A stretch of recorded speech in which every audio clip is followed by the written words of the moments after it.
मित्रों नमस्कार। मैं नाथ सुनांचली कथा कहानी और उपन्यास के संग के साथ पुनः उपस्थित हूँ। महापुरुषों की जीवनी के पहले क्रम में मैंने वाचन किया था ईवी रामास्वामी नायकर की जीवनी का, जिसे आप कथा कहानी और उपन्यास के चैनल पर जाकर सुन सकते हैं। इसी क्रम को आगे बढ़ाते हुए आज मैं आपके लिए लाया हूँ पेरियार ललई सिंह यादव की जीवनी। तो लीजिए सुनिए पेरियार ललई सिंह यादव की जीवनी का वाचन मेरे अर्थात नाथ सोनांचली के स्वर में। मित्रों, जो मैं यह वाचन करने जा रहा हूं, इसे मैंने लिया है फॉरवर्ड प्रेस से, जिसके लेखक हैं ओम प्रकाश कश्यप। पेरियार ललित सिंह यादव प्रखर मानवतावादी एवं विद्रोही। ओम प्रकाश कश्यप बता रहे हैं कि पेरियार ललित सिंह यादव एक फॉरेस्ट गार्ड से कैसे उत्तर भारत के अगुआ सामाजिक क्रांतिकारी बने, साथ ही यह भी कि कैसे अपने दम पर उन्होंने सच्ची रामायण को प्रकाशित किया और जब सरकार ने उसे प्रतिबंधित किया तब उसे न केवल अदालत में मजबूत चुनौती दी बल्कि जीत भी दर्ज की। पेरियार ललई सिंह यादव 1 सितंबर 1911 से 7 फरवरी 1993 तक। राजनीतिक स्वतंत्रता की आवश्यकता इसलिए होती है कि मनुष्य को सामाजिक स्वतंत्रता हो। मनुष्य दूसरों की स्वतंत्रता में बाधक न होकर स्वेच्छानुसार खा पी सके, पहन ओढ़ सके, चल फिर सके, मिलजुल और ब्याह शादी कर सके। यदि सामाजिक स्वतंत्रता न हो तो राजनीतिक स्वतंत्रता का कोई अर्थ नहीं रह जाता। इसीलिए सामाजिक समता और सामाजिक स्वतंत्रता ही हमारा मुख्य उद्देश्य होना चाहिए। राजनीतिक स्वतंत्रता तो उसमें सहायक होने के कारण ही वांछनीय है। यह कथन है संत राम बीए का, जिसे लिया गया है हमारा समाज से। भारत की गाय पट्टी में ब्राह्मणवादी पितृसत्ता के खिलाफ सड़क से लेकर अदालत तक लड़ाई लड़ने वालों में पेरियार ललई सिंह यादव अगुआ नायकों में एक रहे हैं। अंग्रेजों से आजादी मिलने के बाद देश पर द्विज ताकतें काबिज हो गईं। देश कहने को आजाद था, लेकिन देश के दलित पिछड़ों की हालत जस की तस थी। ललई सिंह विचारों और चेतना के महत्व से बखूबी परिचित थे। उनका कहना था कि वैचारिक चेतना से लैस हुए बिना शोषितों वंचितों का संघर्ष आगे नहीं बढ़ सकता। यही वजह रही कि उन्होंने हिंदी प्रदेश के राज्यों को महाराष्ट्र और दक्षिण भारत के राज्यों में हुए सामाजिक आंदोलनों से परिचित कराने का अभियान चलाया। पेरियार ललई सिंह के मन में हिंदू जाति व्यवस्था के खिलाफ इतनी नफरत थी कि उन्होंने अपने नाम से यादव शब्द तक हटा दिया। पेरियार ललई सिंह का जन्म 1 सितंबर 1911 को कानपुर देहात के गांव कठारा के किसान परिवार में हुआ था। पिता का नाम चौधरी गज्जू सिंह यादव और मां थी मूला देवी। चौधरी पिता आर्य समाजी थे। जाति भेद की भावना उन्हें छू भी न सकी थी। उनकी गिनती गांव जवार के प्रभावशाली व्यक्तियों में होती थी। मां मूला देवी के पिता साधो सिंह भी खुले विचारों के थे। समाज में उनकी प्रतिष्ठा थी। पेरियार ललई सिंह के जुझारूपन के पीछे उनके माता पिता के व्यक्तित्व का गहरा प्रभाव था। पेरियार ललई सिंह की प्रारंभिक शिक्षा गांव में ही हुई थी। उन दिनों दलितों और पिछड़ों में शिक्षा के प्रति जागरूकता बढ़ने लगी थी। हालांकि सवर्ण समाज का नजरिया अभी नकारात्मक था। उन्हें यह डर नहीं था कि दलित और शूद्र पढ़ लिख गए तो उनके पेशों को कौन करेगा। असली डर यह था कि पढ़े लिखे दलित शूद्र उनके जाति वर्चस्व को भी चुनौती देंगे, उन विशेषाधिकारों को चुनौती देंगे जिनके बल पर वे शताब्दियों से सत्ता सुख भोगते आए हैं। इसलिए वे दलितों और पिछड़ों को शिक्षा से दूर रखने के लिए हर संभव प्रयास करते थे। ऐसे चुनौतीपूर्ण परिवेश में पेरियार ललई सिंह ने 1928 में 8वीं की परीक्षा पास की। उसी दौरान उन्होंने फॉरेस्ट गार्ड की भर्ती में हिस्सा लिया और चुन लिए गए। वह 1929 का समय था। 1931 में मात्र 20 वर्ष की अवस्था में उनका विवाह सरदार सिंह की बेटी दुलारी देवी से हुआ। दुलारी देवी पढ़ी लिखी महिला थी। उन्होंने टाइप और शॉर्ट हैंड का प्रशिक्षण प्राप्त किया था। ललई सिंह को फॉरेस्ट गार्ड की नौकरी से संतोष न था। 1933 में वे सशस्त्र पुलिस कंपनी में कनिष्ठ लिपिक बनकर चले गए। वहां उनकी पहली नियुक्ति भिंड मुरैना में हुई। कानपुर देहात, जहां ललई सिंह का जन्म हुआ था, से लेकर भिंड मुरैना तक का क्षेत्र विद्रोही चेतना के लिए विख्यात रहा है। उसका असर पेरियार ललई सिंह के व्यक्तित्व पर भी पड़ा। उन दिनों गांव देहात में पुलिस का रोब था, लेकिन स्वयं पुलिस कर्मियों को अनेक विपरीत परिस्थितियों में काम करना पड़ता था। उनका वेतन भी मामूली था, जिसे लेकर उनके मन में आक्रोश था। पेरियार ललई सिंह के रूप में उन्हें ऐसा साथी मिल चुका था जो जुझारू होने के साथ साथ ईमानदार भी था। पुलिस कर्मियों की समस्याओं के समाधान के लिए ललई सिंह ने एक संगठन बनाया। उसके माध्यम से वे सहकर्मियों की समस्याओं को लेकर आवाज उठाने लगे। परिणाम स्वरूप अधिकारी वर्ग उनसे नाराज रहने लगा। फिर ऐसा अवसर आया जिससे ललई सिंह और उनके साथियों की अधिकारियों से ठन गई। जहां उनकी कंपनी का ठिकाना था, वहां एक बावड़ी थी। सभी पुलिसकर्मी नहाने धोने और पीने के पानी के लिए सीढ़ीदार बावड़ी पर निर्भर थे।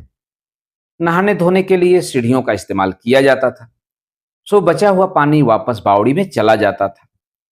वहीं पानी पीने के काम भी आता था। प्रदूषित पानी शरीर में जाकर अनेक बीमारियां पैदा करता। उस पर कंपनी कमांडर कुटिल प्रवृत्ति का था। पुलिसकर्मियों की बीमारियों से बहाना लगती। उपचार के लिए अस्पताल भेजने में वह आनाकानी करता था। अपने साथियों को लेकर ललई सिंह उस अमानवीय व्यवस्था के विरोध में डट गए। अधिकारी पहले ही उनसे नाराज थे, सो जायज विरोध को भी अनुशासनहीनता का नाम देकर उन्होंने ललई सिंह को नौकरी से बर्खास्त कर दिया। ललई सिंह गांव देहात से आए थे, बहुत अधिक पढ़े लिखे भी न थे, लेकिन अधिकार चेतना उनमें खूब थी। सो यह दिखाते हुए कि आसानी से हार मान लेने वालों में वे नहीं हैं, बर्खास्तगी के विरोध में उन्होंने अदालत का दरवाजा खटखटाया। अदालत ने वस्तु स्थिति की समीक्षा की। ललई सिंह निर्दोष सिद्ध होकर नौकरी में वापस आ गए। ललई सिंह ससम्मान नौकरी पर वापस लौटे, मगर उनका मन सशस्त्र पुलिस बल की नौकरी से ऊब चुका था।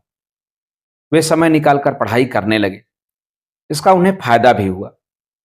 उन्हीं दिनों उन्होंने फौज की परीक्षा दी और उसमें भर्ती हो गए। फौज की नौकरी सशस्त्र पुलिस बल से अच्छी मानी जाती है।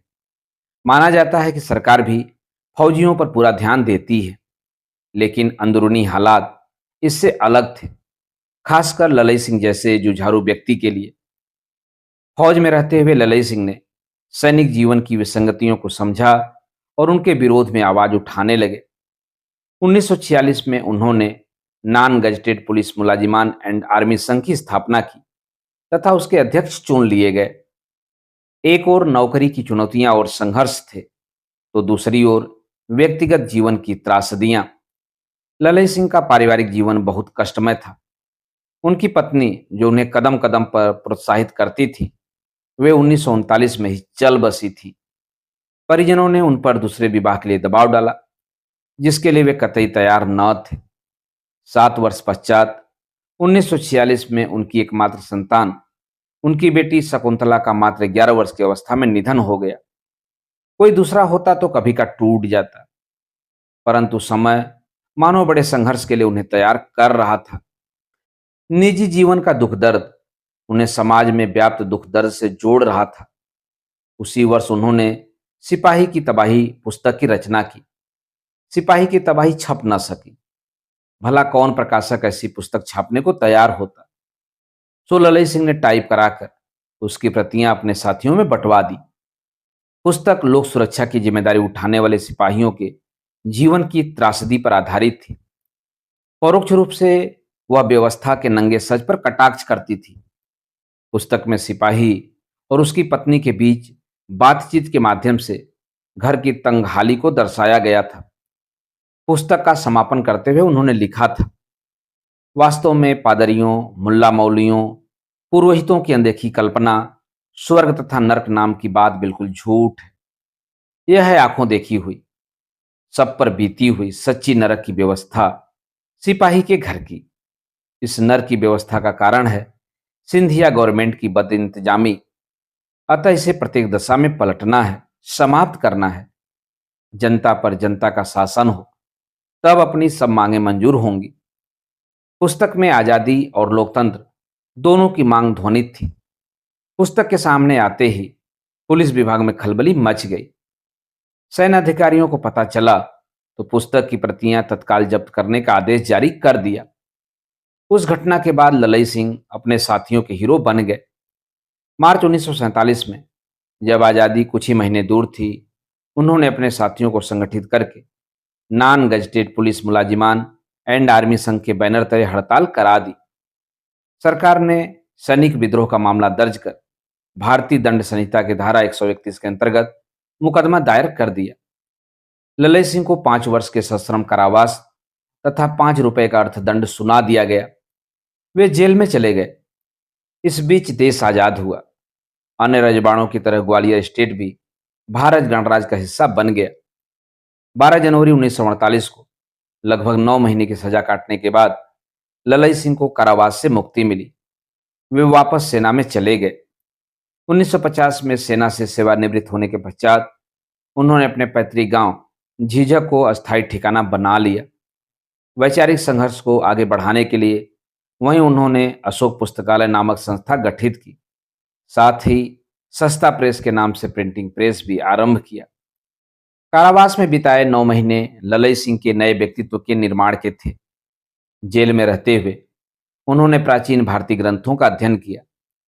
धीरे धीरे हिंदू धर्म की कमजोरियां और ब्राह्मणवाद के षड्यंत्र सामने आने लगे। जिन दिनों उनका जन्म हुआ था, भारतीय जनता आजादी की कीमत समझने लगी थी। होश संभाला तो आजादी के आंदोलन को 2 हिस्सों में बटे पाया। पहली श्रेणी में अंग्रेजों को जल्दी से जल्दी बाहर का रास्ता दिखा देने वाले नेता थे। उन्हें लगता था वे राज करने में समर्थ हैं। उनमें से अधिकांश नेता उन वर्गों से थे जिनके पूर्वज इस देश में शताब्दियों से राज करते आए थे, लेकिन आपसी फूट, विलासिता और व्यक्तिगत ऐंठन के कारण वे पहले मुगलों और बाद में अंग्रेजों के हाथों सत्ता गंवा चुके थे। देश की आजादी से ज्यादा उनकी चाहत सत्ता में हिस्सेदारी की थी, वह चाहे अंग्रेजों के रहते मिले या उनके चले जाने के बाद। 1930 तक उनकी मांग स्वराज की थी। राज अपना होना चाहिए। राज्य इंग्लैंड की महारानी का भले ही रहे। स्वयं गांधी जी ने अपनी चर्चित पुस्तक हिंद स्वराज का शीर्षक पहले हिंद स्वराज्य रखा था। बाद में उसे संशोधित कर अंग्रेजी संस्करण में हिंद स्वराज कर दिया। स्वराज मेरा जन्मसिद्ध अधिकार है नारे के माध्यम से तिलक की मांग भी यही थी। वर्ष 1930 में, विशेषकर भगत सिंह की शहादत के बाद, जब उन्हें पता चला कि जनता स्वराज नहीं स्वराज्य चाहती है, तब उन्होंने अपनी मांग में संशोधन किया। आगे चलकर जब उन्हें लगा कि औपनिवेशिक सत्ता के बस गिने चुने दिन बाकी हैं, तो उन्होंने खुद को सत्ता का दावेदार बताकर संघर्ष को आजादी की लड़ाई का नाम दे दिया। अब वे चाहते थे कि अंग्रेज उनके हाथों में सत्ता सौंप कर जल्दी से जल्दी इस देश से चले जाएं। दूसरी श्रेणी में वे नेता थे जो सामाजिक आजादी को राजनीतिक आजादी से अधिक महत्व देते थे। मानते थे कि बिना सामाजिक स्वाधीनता के राजनीतिक स्वतंत्रता अर्थहीन है। राजनीतिक स्वतंत्रता से उन्हें कुछ हासिल होने वाला नहीं है। उनकी दास्ता के कारण हजारों साल पुराने हैं। नई शिक्षा ने उनके भीतर स्वाभिमान की भावना जागृत की थी। उनकी लड़ाई अंग्रेजों से कम, अपने देश के नेताओं से अधिक थी। वे सामाजिक और राजनीतिक मोर्चे पर साथ साथ जूझ रहे थे। महामना फूले, संतराम बीए, अयंकाली, डॉक्टर अंबेडकर, पेरियार जैसे नेता इसी श्रेणी में आते हैं। स्वयं ललई सिंह इस श्रेणी में थे और जिस परिवेश से जूझते हुए वे निकले थे, उसमें अपना मोर्चा चुन लेना कोई मुश्किल बात न थी।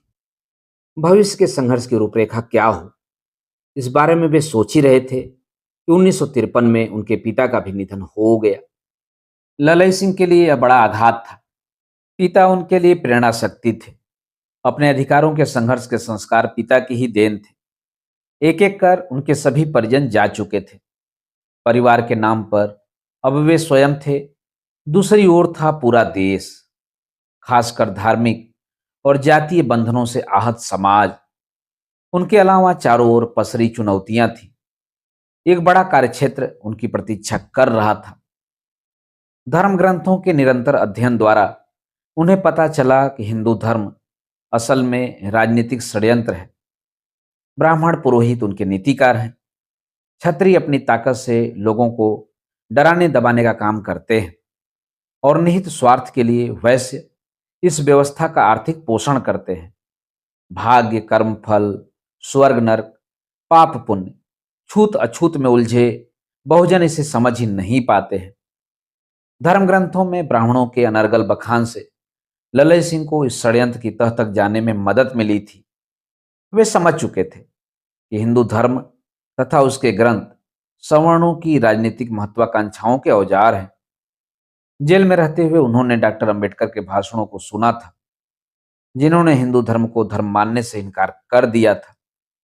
अंबेडकर स्वयं हिंदू धर्म तथा उसके ग्रंथों को राजनीति मानते थे। कांग्रेसी नेताओं के व्यवहार से यह भी सिद्ध हो रहा था। 1930 के आसपास दलितों और पिछड़ी जातियों में राजनीतिक चेतना का संचार हुआ था।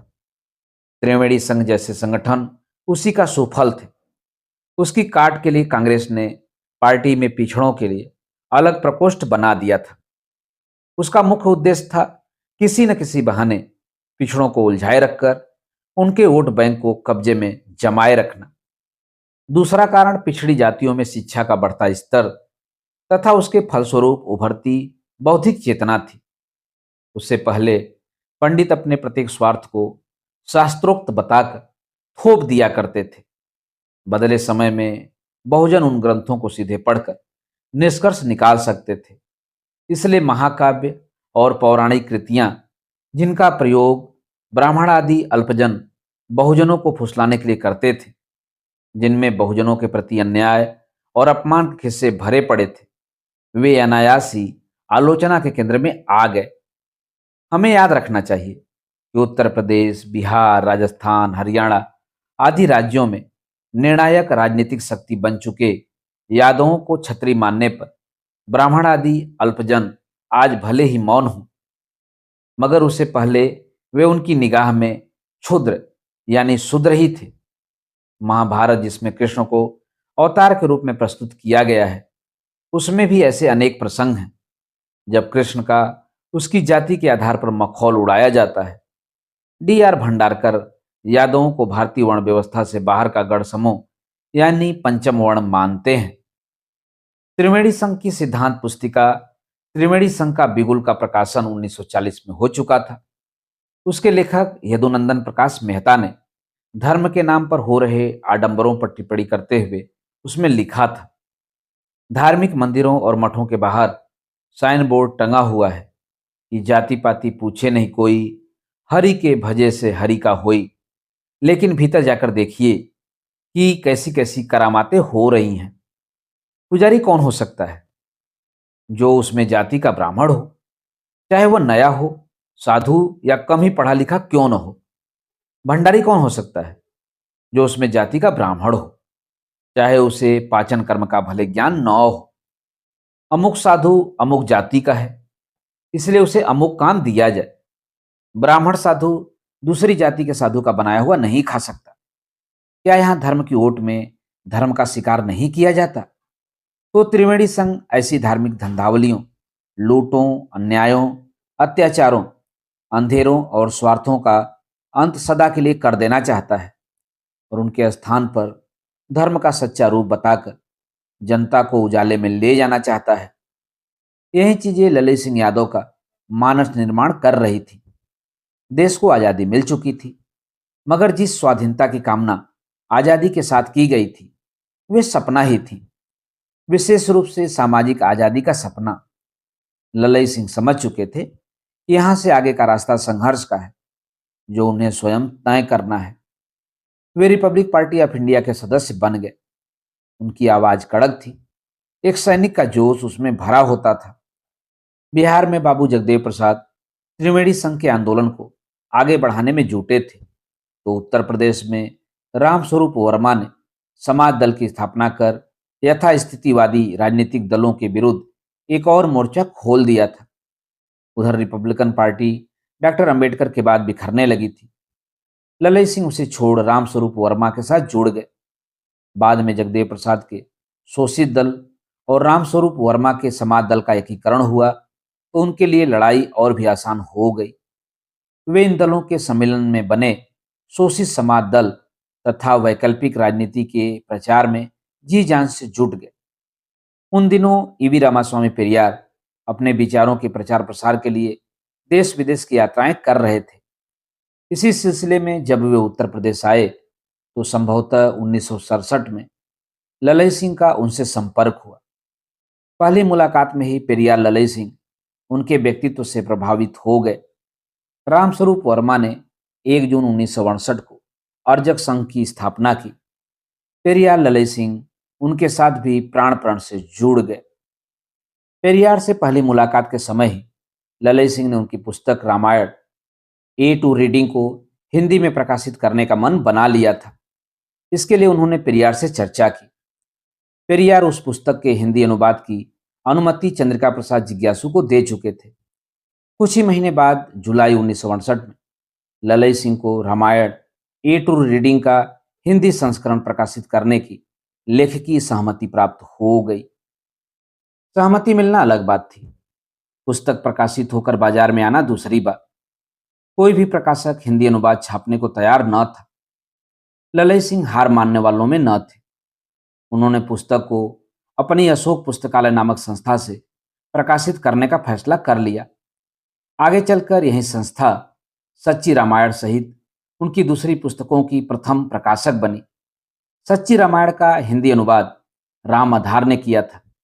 पुस्तक का पहला संस्करण जुलाई 1969 में आया। उसके आने के साथ ही हिंदी जगत में तहलका मच गया।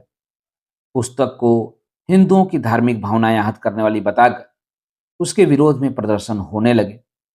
उत्तर प्रदेश सरकार ने भी बिना देर किए 8 दिसंबर 1969 को पुस्तक पर प्रतिबंध की घोषणा कर प्रकाशित प्रतियों को अपने कब्जे में लेने का आदेश सुना दिया।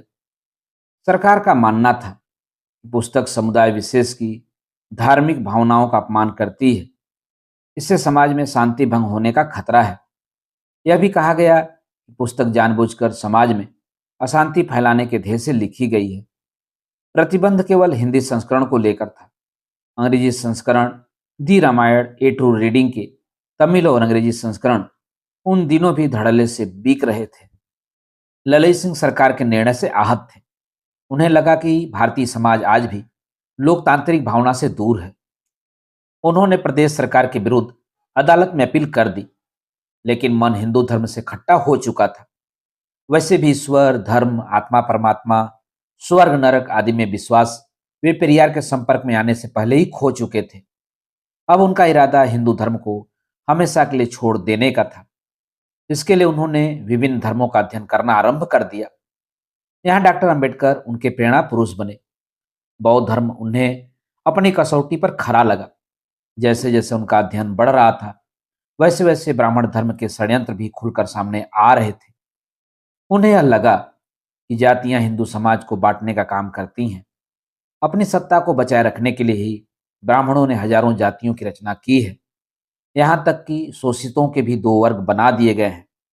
पहली श्रेणी में वे हैं जिन्हें स्पर्श करने से कोई अपवाद नहीं होता। दूसरी श्रेणी में वे हैं जिनकी छाया भी सवर्णों को अपवित्र कर देती है। ये चीजें जहां ललई सिंह को आहत करती थीं, वहीं संघर्ष में लगातार बने रहने की प्रेरणा भी देती थी। पुस्तक जब्ती के सरकारी आदेश के विरुद्ध उन्होंने इलाहाबाद उच्च न्यायालय में याचिका दायर की। मामले की सुनवाई के लिए 3 सदस्यों की बेंच बनाई गई। सच्ची रामायण का मामला अभी न्यायालय में विचाराधीन ही था कि सरकार ने 1970 में ललई सिंह की पुस्तकों सच्ची रामायण की चाबी और सम्मान के लिए धर्म परिवर्तन करें की जब्ती के आदेश जारी कर दिए। सच्ची रामायण में पेरियार ने अपने तर्क तो प्रस्तुत किए थे, परंतु उनके संदर्भ वे नहीं दे पाए थे। सच्ची रामायण की चाबी में ललई सिंह ने सच्ची रामायण के तर्कों को पुख्ता बनाने वाले संदर्भ दिए थे। दूसरी पुस्तक डॉक्टर अंबेडकर के भाषणों पर आधारित थी। इस जब्ती के मात्र 6 महीनों के पश्चात 12 दिसंबर 1970 को सरकार ने डॉक्टर अंबेडकर की अत्यंत महत्वपूर्ण पुस्तक जाति भेद का उच्छेद को भी प्रतिबंधित घोषित कर दिया था। यह सरकार का तानाशाही भरा आचरण था। तो दूसरी ओर विरोधी विचारधारा के श्रेणी के नेताओं की संख्या भी कम नहीं थी। ऐसे महामानवों में ज्योतिराव फूले, डॉक्टर अंबेडकर, पेरियार ईवी रामास्वामी, स्वामी अच्युतानंद जैसे क्रांतिकारी विचारकों का नाम आता है। पेरियार को छोड़ दें तो बाकी तीनों बहुत साधारण परिवारों से आए थे, परंतु अपने असाधारण सोच, सरोकार और संघर्ष के बल पर वे बड़े परिवर्तन के संवाहक बने। यह सब नए भारत के वास्तुकार हैं। संघर्ष में तपकर निकले नेताओं में पेरियार ललई सिंह का नाम भी शामिल है। वे कानपुर देहात के छोटे से गांव में जन्मे और विद्रोही चेतना के बल पर लोगों के दिलो दिमाग पर छाए रहे। वर्षों लंबे संघर्ष के दौरान उन्होंने विरोधी भी बनाए और समर्थक भी। विरोधी मृत्यु के साथ ही उन्हें भुला चुके थे, जबकि समर्थकों की संख्या आज भी लगातार बढ़ती जा रही है। बड़े नेता और महत्वपूर्ण विचार की प्रासंगिकता समय के साथ साथ निरंतर बढ़ती जाती है। पेरियार ललई सिंह इस कसौटी पर एकदम खरे उतरते हैं। ललई सिंह ने डॉक्टर अंबेडकर की पुस्तकों की जब्ती के आदेश के विरुद्ध अदालत में मुकदमा दायर कर दिया। परिणाम अनुकूल ही निकला। न्यायमूर्ति ए कीर्ति ने 19 जनवरी 1971 को सच्ची रामायण पर जब्ती के आदेश को अभिव्यक्ति की स्वतंत्रता पर हमला मानते हुए रद्द कर दिया। फैसले में उन्होंने सरकार को निर्देश दिया था कि वह जब्त की गई पुस्तक को लौटाकर प्रकाशक को 300 रुपये का हर्जाना दे। सरकार भी ललई सिंह के पीछे पड़ी थी। उसने ललई सिंह की पुस्तक आर्यों का नैतिक पोल प्रकाश के विरुद्ध मुकदमा दायर कर दिया। यह मुकदमा उनकी मृत्यु पर्यंत अदालत में बना रहा। पेरियार ललई सिंह इन दबावों के आगे झुकने वाले न थे, बल्कि इन दबावों से उन्हें और अधिक लिखने की प्रेरणा मिलती थी। इस बीच उन्होंने 5 नाटकों की रचना की थी। उनमें अंगुलीमाल, संभोगबद्ध, संत माया, बलिदान, एकलव्य शामिल थे। वे रामस्वरूप वर्मा और जगदेव प्रसाद के साथ वंचना एवं पोषण के शिकार हर व्यक्ति के साथ थे। नाटकों के अलावा उन्होंने शोषितों पर धार्मिक डकैती, शोषितों पर राजनीतिक डकैती तथा सामाजिक विषमता कैसे समाप्त हो जैसी पुस्तकों की रचना भी की। उनकी सभी पुस्तकें ब्राह्मणवादी वर्चस्व के विरुद्ध शंखनाद करने वाली थी। साधारण प्रकाशक उनकी पुस्तकें छापने को तैयार न थे, इसलिए उन्होंने एक के बाद एक 3 प्रेस खरीदे। पुस्तकें छापने और उन्हें बांटने में उनकी काफ़ी जमा रकम निकल गई। यह सोचकर कि मोटी पुस्तकों को खरीदना आम आदमी के लिए आसान नहीं है, उन्होंने छोटी प्रचारनुमा पुस्तकें लिखने को प्राथमिकता दी। वैसे भी उनका उद्देश्य अपने विचारों को अधिकतम लोगों तक पहुंचाना था। यदि ब्राह्मण 20 से 24 पृष्ठों की पोथी को पढ़कर पंडित कहला सकता है और लोगों को मूर्ख बना सकता है, तो उतने ही आकार की पुस्तकों से लोगों में चेतना का संचार भी संभव है। इसलिए अपने विचारों को जन जन तक पहुंचाने के लिए उन्होंने छोटी पुस्तकों को प्राथमिकता दी। सच्ची रामायण पर लगे प्रतिबंधों के विरुद्ध वे उच्च न्यायालय में मुकदमा जीत चुके थे, लेकिन उनके विरोधी शांत नहीं थे। उनके दबाव में सरकार ने उच्चतम न्यायालय में अपील कर दी। वहां मामला वरिष्ठ जजों की पीठ के सम्मुख पहुंचा। कोर्ट ने गंभीरतापूर्वक मामले की सुनवाई की। न्यायालय ने अभिव्यक्ति की स्वतंत्रता को केंद्र में रखकर निर्णय सुनाया, जो पेरियार ललई सिंह के पक्ष में था। यही नहीं, जातिवाद का उच्छेद तथा सम्मान के लिए धर्म परिवर्तन करें को भी न्यायालय ने प्रतिबंध से मुक्त कर दिया। अदालत के सामने पहुंचे इन मामलों में जीत ललई सिंह की हुई थी, लेकिन जिस तरह प्रतिक्रियावादी शक्तियां उनके पीछे पड़ी थी, उसे हिंदू धर्म की ओर से उनका मोहभंग होना स्वाभाविक था। डॉक्टर अंबेडकर 1935 में ही हिंदू धर्म छोड़ने की घोषणा कर चुके थे। धर्मांतरण का कार्यक्रम बना।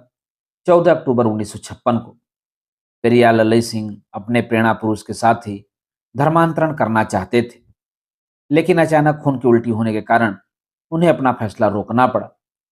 उन्होंने घोषणा की कि जिन महास्थीवर से डॉक्टर अंबेडकर ने दीक्षा ली है, उन्हीं से वे भी दीक्षा ग्रहण करेंगे। इससे मामला थोड़े दिन टला। आखिरकार 21 जुलाई 1967 को उन्होंने महास्थीवर चंद्रमणि के मार्गदर्शन में बौद्ध धर्म की दीक्षा ग्रहण कर ली। उस समय वे बहुत आह्लादित थे। धर्मांतरण के बाद दिए गए अपने संक्षिप्त भाषण में उन्होंने न केवल स्वयं को बौद्ध माना था, अपितु अपने नाम के साथ जुड़ा जाति सूचक शब्द यादव छोड़ने का ऐलान भी किया था। उनका कहना था, आज से मैं मनुष्य हूं, मानवतावादी हूं, आज से मैं सिर्फ ललई सिंह हूं। किसी भी प्रकार के जाति आग्रहों, मान्यताओं से संपूर्ण मुक्ति का ऐलान करते हुए उन्होंने भविष्य में कभी जाति सूचक शब्द या सामंती शब्दावली का प्रयोग न करने का ऐलान किया था। यह जुझारूपन उन्हें पिता से विरासत में प्राप्त हुआ था।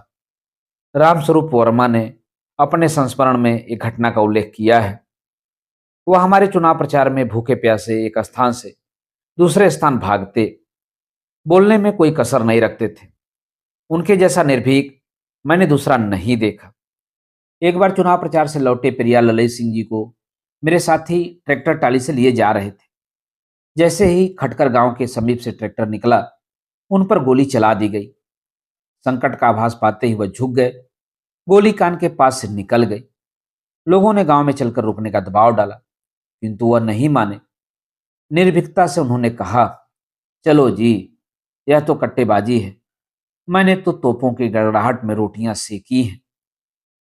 24 दिसंबर 1973 को पेरियार का निधन हुआ। उनकी स्मृति में बड़ी सभा का आयोजन 30 दिसंबर 1974 को किया गया। उसमें विश्व भर के बुद्धिजीवी, चिंतक और राजनेता पधारे थे। ललई सिंह भी उसमें पहुंचे। उन्हें बोलने के लिए आमंत्रित किया गया तो ब्राह्मण सहित हिंदू मिथों पर वैसा ही हमला किया गया जैसा पेरियार किया करते थे। उस बैठक के बाद ही उन्हें पेरियार की उपाधि मिली, जो स्वयं ललई सिंह के लिए गर्व की बात थी। वे स्पष्ट और निर्भीक वक्ता थे। घुमा फिराकर बात करना उन्हें नहीं आता था। एक बार वे आगरा में एक सम्मेलन में हिस्सा लेने पहुंचे थे। मंच पर बौद्ध आचार्यों सहित अनेक विद्वान और कार्यकर्ता मौजूद थे। ललई सिंह के बोलने का नंबर आया तो उन्होंने मंचासीन लोगों पर कटाक्ष करते हुए कहा, मेरे पास जो लोग मंच पर बैठे हैं एवं जो लोग सामने बैठे हैं, वह सब सहायताइस्ट, वजीफाइस्ट और रिजर्वेनाइस्ट हैं। आप में से कोई भी बुद्धिस्ट और अम्बेडकराइट नहीं है। इस पर कुछ मंचासीन हस्तियों ने आपत्ति की तो उन्होंने उत्तर दिया, जब तक आप बौद्धों में रोटी बेटी का संबंध नहीं बनाएंगे, हिंदू रीति रिवाजों तथा त्योहारों को मनाना नहीं छोड़ेंगे, तब तक आपका बौद्ध होना सिर्फ ढोंग ही रहेगा। पेरियार ललई सिंह सच्चे मानवतावादी थे। आस्था से अधिक महत्व वे तर्क को देते थे। सच्ची रामायण के प्रकाशन के पीछे उनका उद्देश्य हिंदुओं की धार्मिक भावनाओं को खारिज करना न होकर मिथकों की दुनिया से बाहर निकलकर जीवन जगत के बारे में तर्क संगत ढंग से सोचने और उसके बाद फैसला करने के लिए प्रेरित करना था। वे जाति भेद और छुआछूत के विरुद्ध आजीवन संघर्षरत रहे। उनका एक ही ध्येय था, समाज को धार्मिक आडंबरों और जातिवाद जैसी रूढ़ियों से मुक्ति दिलाना। जीवन के अंतिम दिनों में वे आंखों की असाध्य बीमारी का शिकार थे। अतः सामाजिक क्रांति का वह अनन्य सेनानी, अनथक योद्धा 7 फरवरी 1993 को संघर्ष की लंबी विरासत छोड़कर हमारे बीच से उठ गया। गांव में लोग उन्हें दीवान जी कहा करते थे। उन्हें संघर्ष के साक्षी रहे लोग आज भी उन्हें उसी मान सम्मान और गर्व के साथ याद करते हैं। मित्रों, अभी आप सुन रहे थे फॉरवर्ड प्रेस से ली गई पेरियार ललई सिंह की जीवनी का वाचन मेरे अर्थात ना सुनांजलि के स्वर में। मित्रों, इसे लिखा था ओम प्रकाश कश्यप जी ने। तो फिर मित्रों, मिलते हैं एक और महापुरुष की जीवनी के साथ अपने वाचन के अगले क्रम में। जुड़े रहिए कथा कहानी और उपन्यास के साथ। धन्यवाद। नमस्कार।